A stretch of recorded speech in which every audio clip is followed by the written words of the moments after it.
వీడియోను చూస్తున్న వీక్షకులందరికీ నా నమస్సుమాంజలు తెలుపుతూ స్వాగతం పలుకుతున్నాను. నేటి మొదటి ప్రశ్న, క్రింది వాటిలో ఒలింపిక్ ఉద్యమం యొక్క లక్ష్యము తెలపండి. ఆప్షన్ 1 యువతకు అవగాహన కల్పించడం.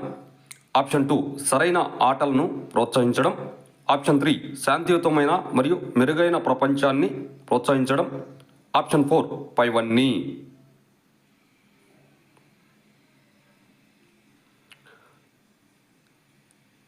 ఇందులో కరెక్ట్ ఆప్షన్ 4 పైవన్నీ. మరో ప్రశ్న, నవీన ఒలింపిక్స్ నందు ఒలింపిక్ పతాకంపై ఉండు వలయాలు క్రింది ఏ అక్షరం రూపంలో అమర్చబడి ఉండును? Option 1 U, option 2 X, option 3 W, option 4 Z.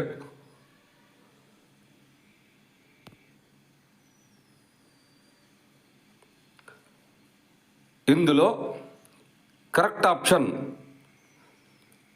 3 W.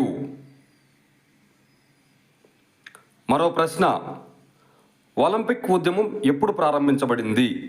Option 1 1891 year, option 2 1892 year, option 3 1893 year, option 4 1894 year.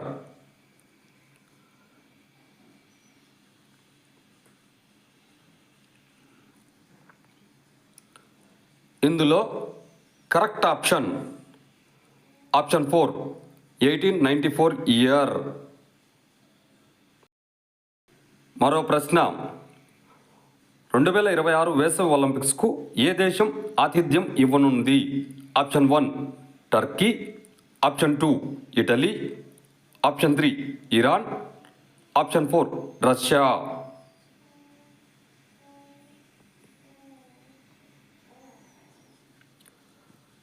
ఇందులో కరెక్ట్ ఆప్షన్ 2 ఇటలీ.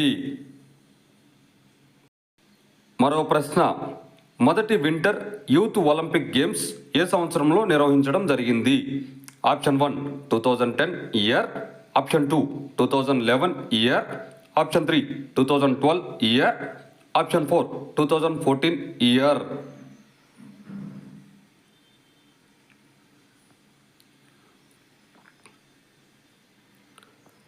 ఇందులో కరెక్ట్ ఆప్షన్ 3 2012 ఇయర్. వీడియోను చూసినందుకు అందరికీ ధన్యవాదములు. మేము అడుగుతున్న ఈ ప్రశ్నలు భవిష్యత్తులో మీకు ఉపయోగపడాలని ఆశిస్తున్నాము.